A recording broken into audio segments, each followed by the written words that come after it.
Alrighty, guys, we are back to see this ending. I don't know what I was trying to say. Uh, yeah, it should be an interesting one. It's the second to last one. I hope it's an interesting one. Anyway, hopefully we don't just get stabbed again and, you know, we all die by a yellow submarine, you know. But yeah, let's continue. So, Let's check it out. I am gonna kind of continue on. We'll see how repetitive some of the stuff gets, but I kind of want to, see everything as it goes from this point forward, so that way I can kind of get a feel for what characters are in what positions and everything. So, some distance along it, a large room opened up on the left-hand side. It looked familiar. An iron gate covered each of the elevators. Junpei and his companions drew a stop and began to discuss what their next move should be. Because we're about to come up to, we're about to meet with everybody and then head to the 9 doors, right? Obviously, as long as nothing stops us this time, you know? So. We've seen this elevator before. We got off the one on the left just a little while ago. Then we went through the number 6 door, and that took us to the engine room. Yes, and after that we passed through the cargo room. And now we're back here. Nice little recap. In other words, we made a loop. We're back where we started. Junpei approached the elevator. Because last time we did something similar to this, and Clover went missing. We all had to go look for her. We found Lotus dead, and that's where we got stabbed, right?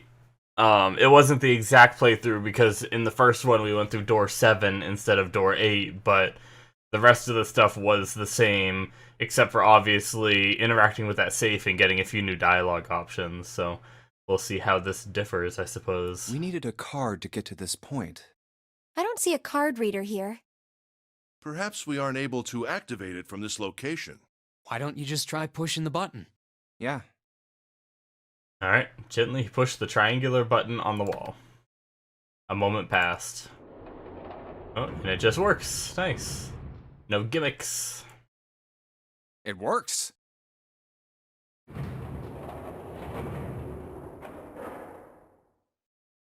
The elevator door opened, and then eventually shut again. I think so. That was kind of an abrupt line, I feel like. I think so. It was just so delayed between all the other novel stuff. It was just kind of funny. Pushing the button had apparently restored power to the elevator. Good. Now we can go back if we need to. What do? Should we return to C deck? No, this hallway keeps going. Even if we do end up going back, I think we should see what's down there first. I agree. Let's go. Alright, let's go. Their decision made, Junpei and his companions left the elevator behind and continued down the hallway. By the way, guys, I'm also going to be doing multiple episodes tonight, recording-wise, just so you guys know that I'll be recording back-to-back. I'm basically going to be playing all the way through to the ending, regardless of how long that takes, you know? My friend said he thinks this ending might be longer than the others, which means it might be more than one episode to go all the way through.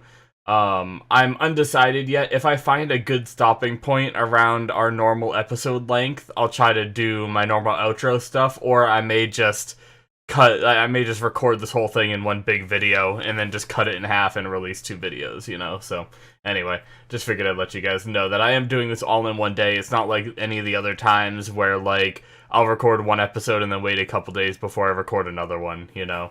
That way I can get the full experience of the ending all in one sitting. But, yeah, okay. Sometime later, Looks like it ends here. Santa, who had been walking several paces in front of the rest, suddenly stopped. Only one door. They searched around, just in case. There isn't anything else. It's the only way to go. It was the door, or nothing. All right, let's open it. Junpei took a deep breath, readied himself, then grabbed the doorknob and pulled the door open.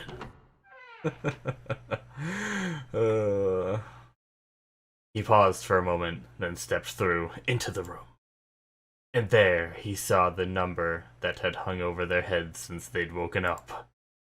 9. The 9 door. So we did find the 9 door this time. Like the numbers on every other door, this one, too, was a rough shape made of red paint. Its door was set into the back of the wall of the room. Junpei leapt toward it with a sudden burst of hopeful energy. It was a large double door, heavy, and full of solemn importance. He grabbed the door handle and shook. Of course it wouldn't be that easy. Of course, Junpei, you silly goose. The red sat on the wall next to the door, displayed on Vacant. it. Huh. Yes. We finally found it. Junpei felt himself overwhelmed by a torrent of emotion. A torment of emotion. At last, they'd found the exit, but cold gripped his heart, and he knew all too well why. As he stood, frozen, unsure of what to think or feel. Jumpy! Huh? The other door, right? Behind you! Yep. He spun around. Couldn't believe what he What? saw.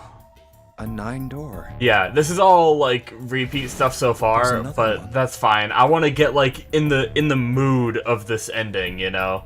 Why? I don't want to just like skip to new stuff and be like lost in the conversation. Junpei's voice was barely audible even to himself. He stumbled toward the second door as if somehow compelled. It was a small single door. It sat in the starboard corner of the room, on the same wall as the door they entered from, but in the opposite corner. It's 9, no matter how you look at it. The red is there too. So this is a real one? Junpei shook the door handle pointlessly and muttered to himself. Why the hell are there 2 doors? So everyone can escape? It was Santa who answered. There were always 2 doors. I mean, if you think about it, Zero never actually said there was only 1 door with a 9 on Yep. it. It is hidden. Okay, we don't need to Of course, we go just over that stuff assumed again. there was only 1. After all, why would there be more than 1? Oh, man. Yep, damn, so this is like very identical. We fell for I guess it. it makes sense. There are 2 doors. That means that all 9 people who had met at the central staircase could escape. No one would be left behind. Yep. Now it makes sense why the bracelets are numbers. 1 through 9. Divided into teams of 4 and 5 people. The digital root of both teams ends up being 9. Yep. Take 1, 2, 7, 8, and 3, 4, 5, 6, or Okay. 2, 3, 4. Yeah, I don't even One know team the- has the digital root of. What does that mean? I understand The answer's that. simple. From the very beginning, the Nonary game was designed to save all 9 people. Yep. That's how it was meant to be. Zero didn't lie. He never said there'd be only one 9 door. But anyone who'd found themselves in the game would have assumed that was the case. Fights would have broken out. One team would likely betray or deceive the other. Someone might be hurt. Someone might get killed. But eventually, they'd reach this very same room and realize how pointless all their infighting was. Yep. There were Very 2 doors. demoralizing. There was no need to kill each other. They'd understand and be appalled, overwhelmed with guilt at what they'd done. This game was designed for that purpose. This Nonary game. We were all arguing and fighting over doors at the beginning. But if there had been one slip-up, one tiny mistake that led to more, everything could have been so much worse now. The thought of it sent a chill down his spine. So, what are we going to do, Junpei? A voice broke through Junpei's frantic thoughts. Santa's voice. Oh, right. Hey, keep it together, man. Sorry. Jeez. So what do we do? What do What do we you- do? We need to think about our next step. Yeah. Our numbers are 1, 3, 5, and 6. That's a digital root of 6. The 4 of us can't open the number 9 door. The 4. Wait. Don't tell me. Yep. There's one combination that'll let 3 of us open the 9 door. Mm. That's why I'm asking, what now? What now? It took him no time at all to determine the answer. There was only one combination of 3 people that would give a digital root of 9. 1, 3, 5. That would leave June behind. No, we gotta go back.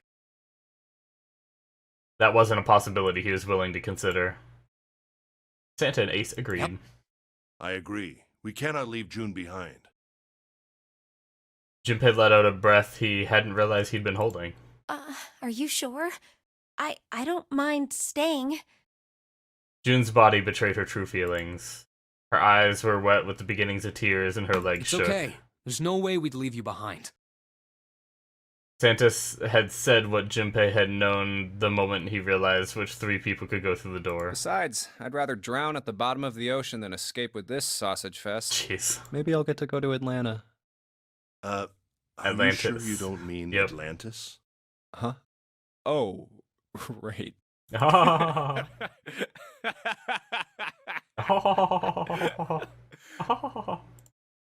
Perhaps it was a sudden reassurance that no one wanted to leave June behind, but Junpei laughed harder than he had in some time. Santa and Ace smiled. You guys. June blinked the tears from her eyes and bit her lip. She didn't seem to know what else to say. Very well. Best we head back to C-Deck then. We should be able to take the elevator we passed earlier. Alright. Perhaps Clover, Seven, and Lotus will have returned from door 1. Even as they spoke, they knew finding the others wouldn't improve the situation. Even with all 7 of us. Yeah. Ace knew it. They all knew Standing around here isn't going to accomplish anything, don't you agree? Let's find the other 3 first, and then search for another solution. I guess you're right. All right, let's go. it. Okay. Ace looked at all 3 of them, then turned and headed through the door. Yeah. Okay.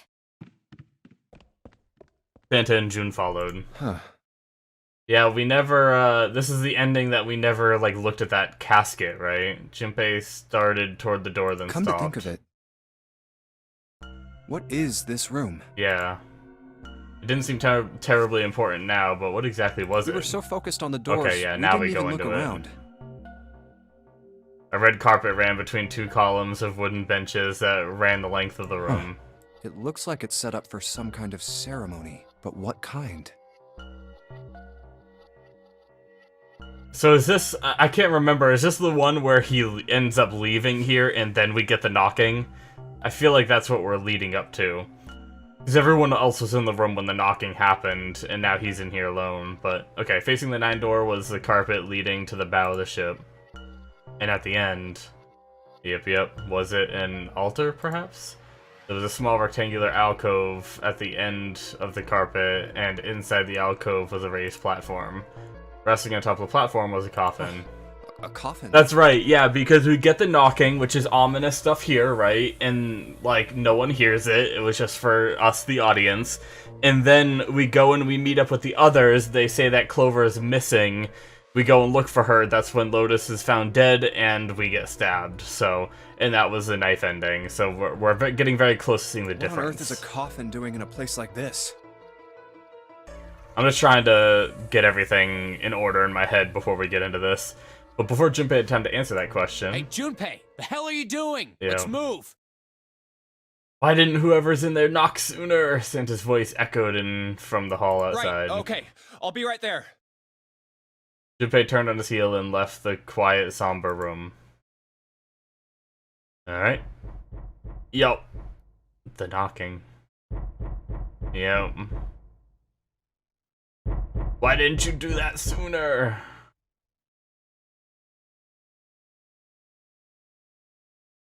Alright. Now to go back up and find out either Clover's missing or she's actually here this time. They took the elevator up to C-Deck. Once there, they headed back toward the main hall and the central staircase. It didn't take them long. Look, it's... Seven and Lotus. Oh shit, so Clover still isn't there. They didn't look happy. We've got a problem. Clover is gone. What? Junpei and his 3 companions looked at one another.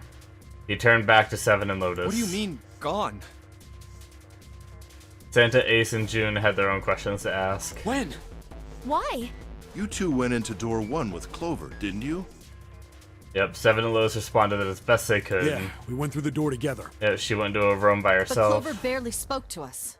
She just did her own thing the whole time. Huh. There were 4 rooms on the other side of door 1. She wouldn't let us into the 4th room. Oh, wait. Door 1. That was... Or was that door 2? Shit, I can't remember now. Was door 1 where we got the story with... No, I don't think that's the one we got the story with Seven. right? About his past. I think we went in door 1 at that point. I mean, door 2, at that point, to get that story. I was gonna say those 4 doors, 7 talked about where he went through a vent shaft. I was thinking, like, what if she went through that same vent shaft? But never mind. Okay. I don't think that's the same room. I'm trying to remember what was in door 1. I don't remember, like, investigating 4 rooms, I guess, but... She just said, I'll take care of this one. Anyway. And shut the door. She must have blocked it with something on the other side.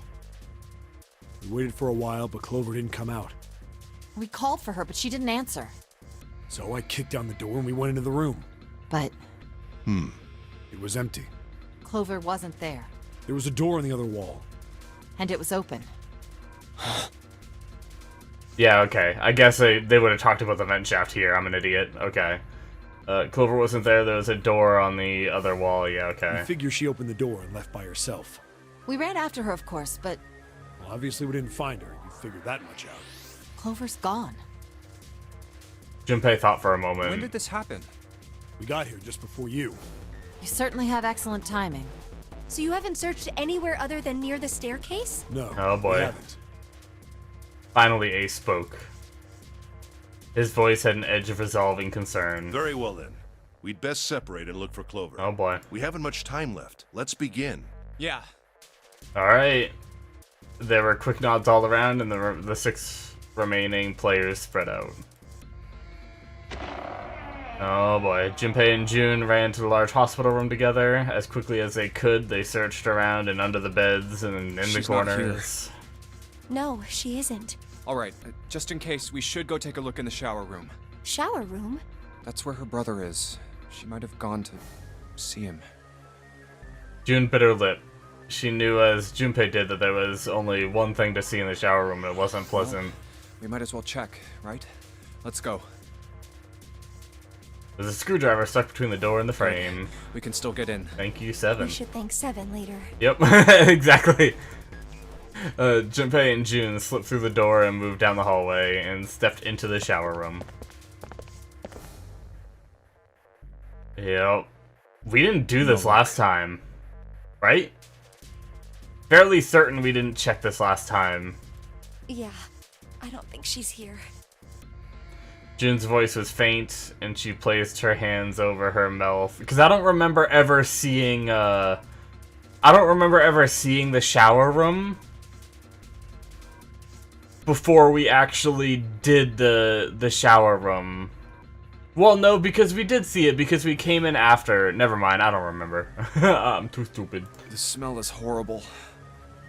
I guess I never read that. June's voice was faint, and she placed her hands over her mouth. Her face looked a little green. The stench in the room was almost unbearable. It had grown far more unpleasant since her last visit. If Junpei had eaten a lunch, he would have had difficulty retaining it. He wanted to leave the room as soon as possible, but he had to be sure. And the only way to be sure was to check the other side of the divider. Let's check the back, just to be sure. June offered no resistance and nodded weakly to Junpei as he headed around the divider. He stopped at the corner and turned his head. No, she's not here. Alright. As he'd expected, Clover was nowhere to be seen. The only thing on the other side of the divider was a dead body lying in a reddish-brown puddle of dry and drying blood. Snake. Not Just Snake. Where did your sister go? Maybe not Snake. Probably not Snake. Junpei whispered to what once was Snake.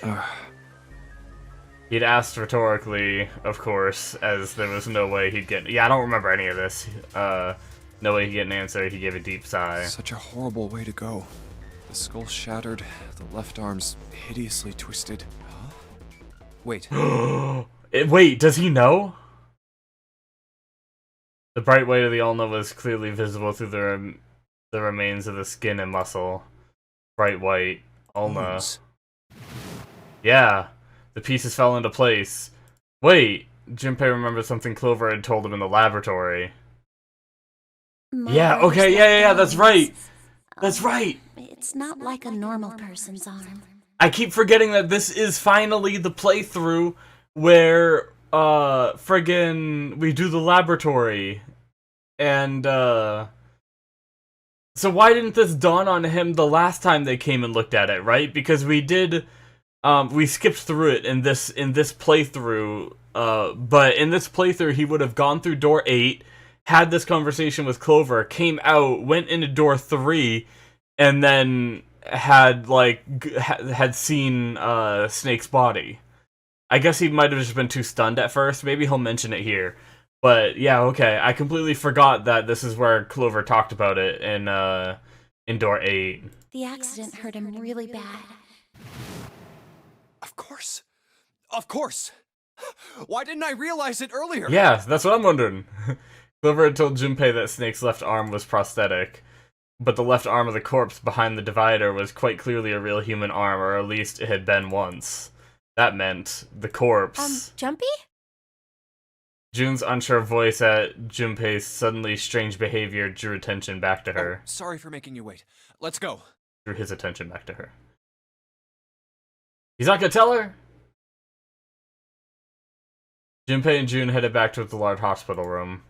They stepped through the door and out of the shower room. What if... Oh... What if it was Clover for the knife ending? Sorry for the pitter-pattering in the background while I talk about this. What if it was Clover in the knife ending that stabbed us and stabbed Lotus? Like she had gone her like crazy route, kind of like she did with the axe ending. But what if this time, instead of getting stabbed, we're able to say, like, I think Snake's alive quick enough to snap, like, Clover out of it? Interesting. Maybe not, but they had reached the stairs when Seven appeared breathless and yelling. Junpei! June! Where were you guys? Oh boy, he looked pale and his face was drawn. Who's dead this time?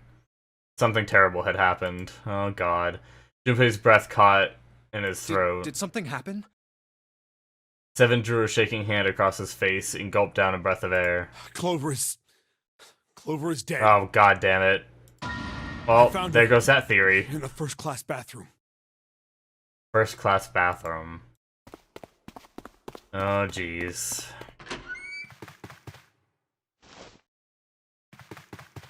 Shit.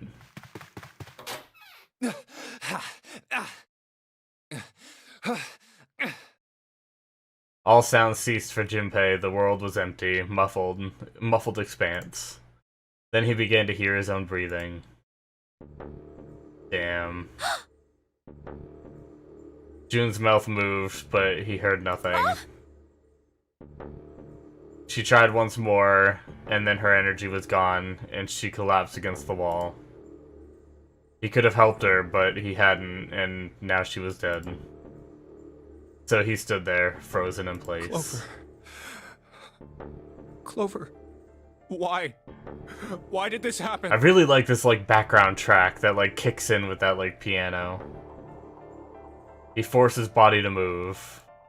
Each step felt like another nail pounded into his heart. Finally, he was in front of her. He knelt and placed 3 fingers against Clover's neck. No pulse. No breath. What a weird camera angle.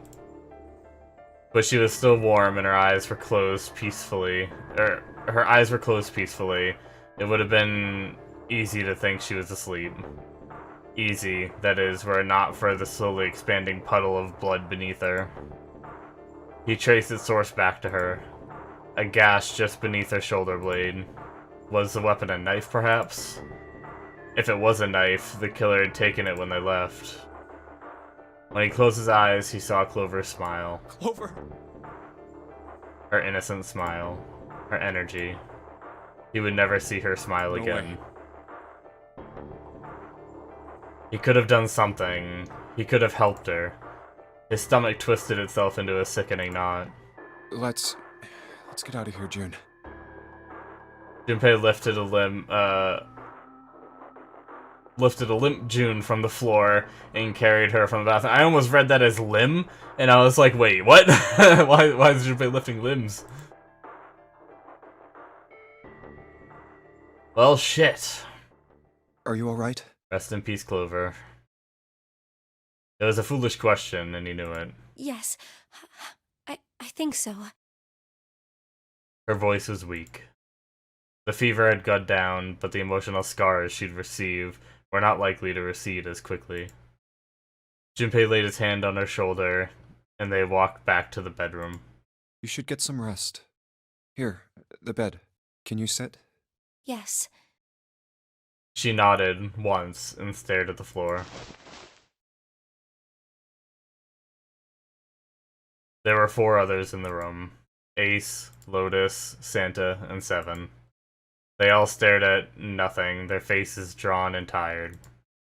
After a while, they drifted into the bathroom to see Clover's corpse themselves.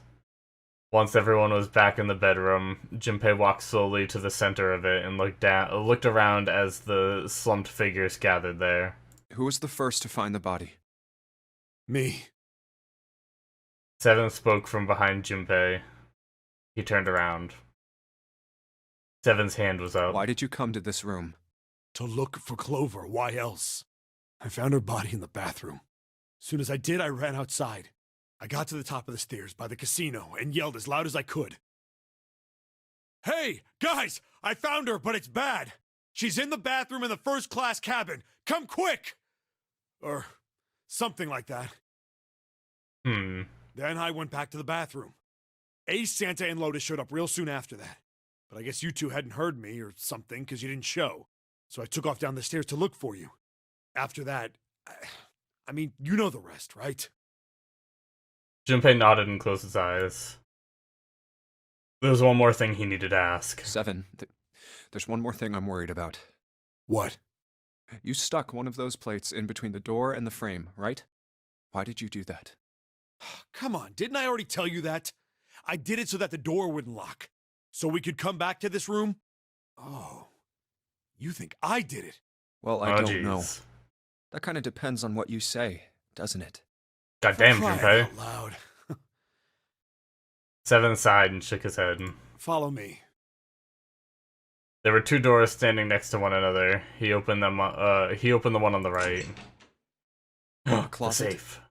Yeah. Seven stepped inside. He stood in front of one of the shelves that filled it and gestured towards a small box. The box was a small metal cube. The safe! He looked at Junpei. This is the reason. This safe. We couldn't open it when we were getting through this room. Yep. I figured there might be something pretty important in it. I couldn't stop thinking about it. I figured eventually we might figure out what the numbers are for the safe. And if we did, I didn't want to screw around with door 5 again. Interesting that numbers is in brackets. So I put the plate in the exit door so we could get back in that way. You get it now? Yeah. Junpei nodded and looked at the safe. He grabbed the handle and shook it. Figured it wouldn't open. It was as locked as it had been when Seven found it. Huh? There was one change, however. This is... What? Just underneath the safe was a pile of fine reddish-brown powder. rust. Junpei stared at it, If considering. there's rust here, that means... Has someone opened the safe? Junpei left the closet. Seven followed him back to the bedroom. Huh? Did Clover maybe open it? Oh. It was cold and quiet. No one spoke. They sat, frozen in place by shock, grief and fatigue. The room felt tiny and oppressive, and the thick metallic smell of blood filled the room. Junpei turned and headed for the living room. Anything to get out of there. Maybe there's another clue. Anything that might lead us to discover who stabbed Clover. As quickly as they could, they searched around and under the beds and in the corners. His eyes caught on the door. The door that led to the passageway of door number 5. Behind this wow, it's so door. hard to read. The ninth man's body is behind there. Maybe I should have another look at it, just in case. Quietly, he pushed open the door. Alright. The smell hit him like a blow to the face. Oh, the hell? This smell is... His lungs contracted, unwilling to inhale such fetid air. Acid boiled up from the base of his stomach, churning what little food was there into a violet froth. It was too much for him, and he vomited. A thin stream of yellow water and bile spattered onto the floor. God damn it, why does it have to go into so much detail?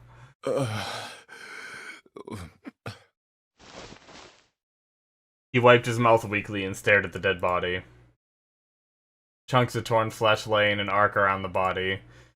What remained of its intestines had slid out onto the floor. Okay, so the body is still there. I had that wild theory a while back of like of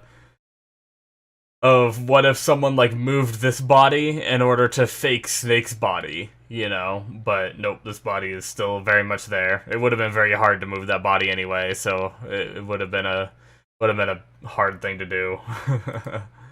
The pool of blood that framed it was half dry, but so thick that it had taken on a texture not unlike that of an egg yolk prepared sunny side up. On the floor, next to the broken mass of the man's head, lay his glasses cracked, spidering across the lenses. The bloodstains near them had already dried like scabs on the floor. Wait. That was when he noticed. It's gone. Oh, the bracelet, right? This bracelet. It's gone. It was Yeah. right next to the glasses. Oh, damn, I didn't even think about that. But now... I just assumed that we were zoomed in a little closer on the glasses and maybe didn't see the bracelet, but damn. The number 9 bracelet was gone. But why? Had someone taken it? He was turning it over... Excuse me. Turning it over and over in his mind when he heard Seven's voice. Huh? Where'd Junpei go? It had drifted out to him from the living room. Junpei walked slowly out of the hallway.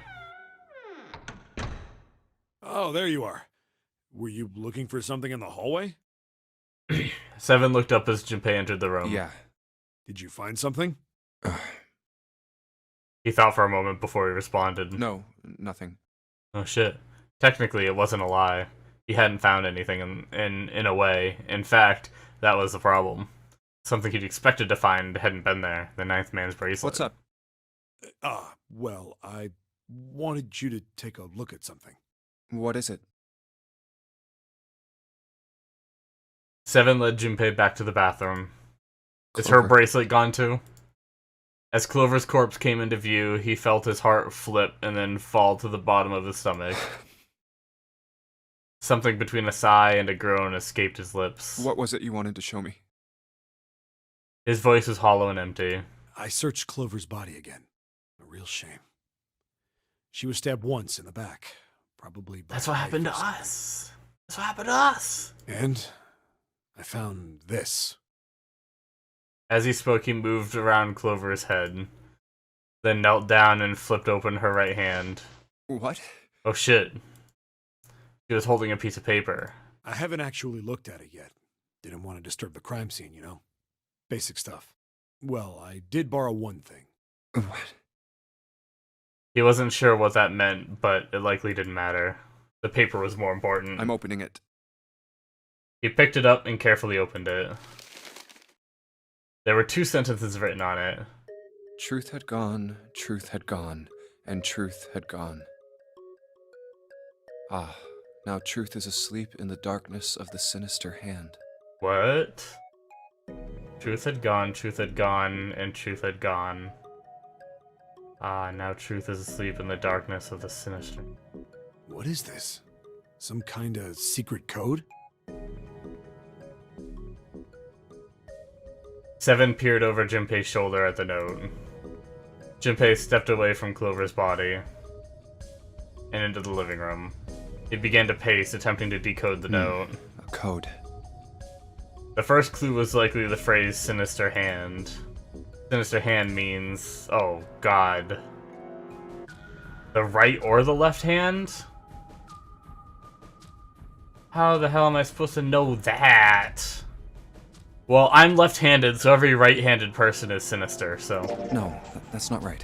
In heraldry, the term sinister was used to refer to the left side of a Damn coat of it! arms. I'm not sinister! Or more I'm just accurately, kidding. refer to things on the left side of a bearer of a coat of arms. Oh, I was wrong.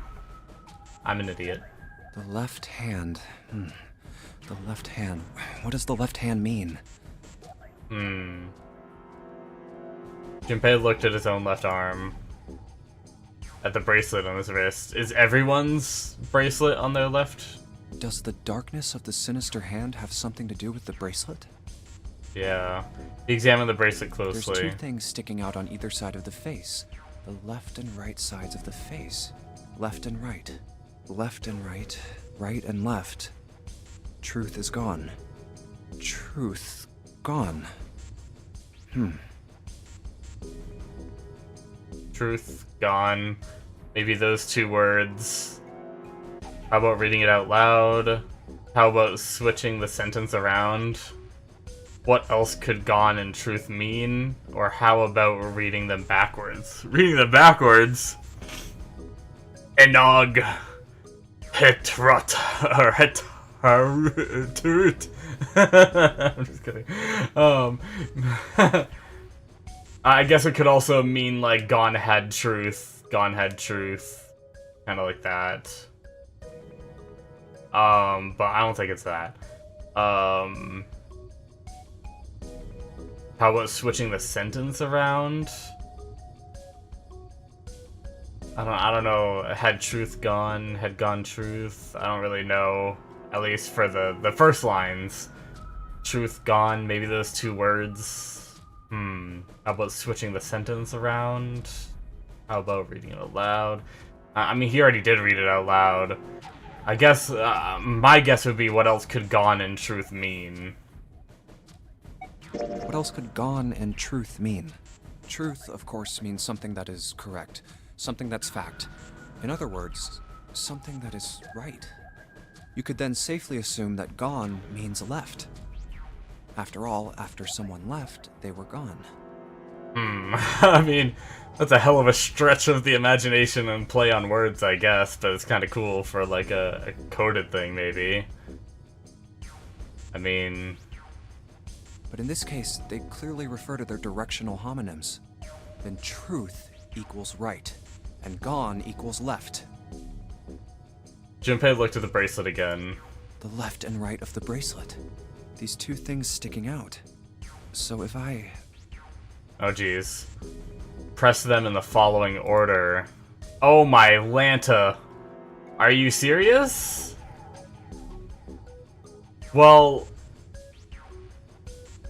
Oh my Lanta. This is ridiculous. So, I mean, if we're looking at... Where was it? There, here it is. Truth had gone, truth had gone. If truth is right and gone is left, then it'd be right, left, right, left, right, left, right? Unless you add in the other truth. Then there'd be a right at the end. So either way, just flip-flops back and forth, starting with right. Alright. Right, left, right, left, right, left. I think it's my best guess anyway. Oh god, he's actually doing it. And then... What? What? What? What? One after another, 8 numbers flashed on, then off of the face of Junpei's bracelet. Wait, did it just... He checked one more time to be sure. 1, 4, 3, 8, 3, 4, 2, 1. 1, 4, 3, 8, 3, 4, 2, 1. That's 5, 7, 15, 18, 22, 24, 25. Digital root of 7. I'm disappointed. Huh? Unless I just did the math wrong. Hey, what are those numbers?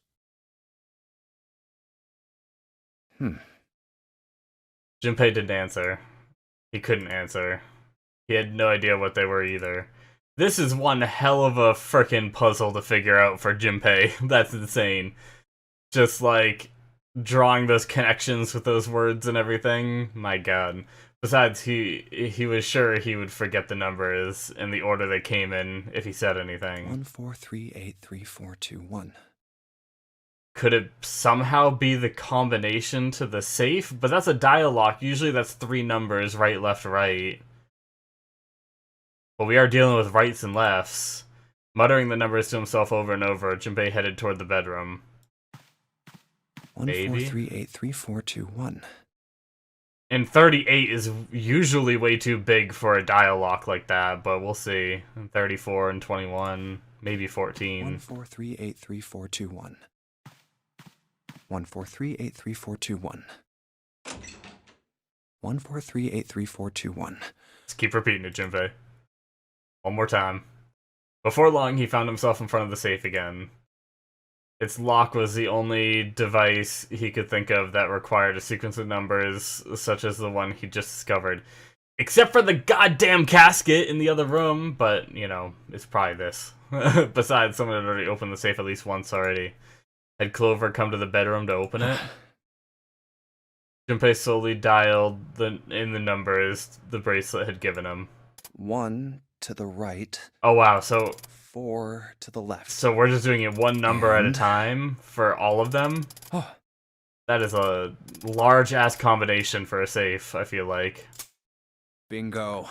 I knew it was for this. Damn. What the hell? A small telltale... So did Clover get that note in the room that she was alone in? And if she did, how did she know about the safe to be able to figure that out? Because I don't think we ever talked about it, and she wasn't in that room. Interesting. I don't know. He grabbed the handle, took a deep breath, and pulled it up.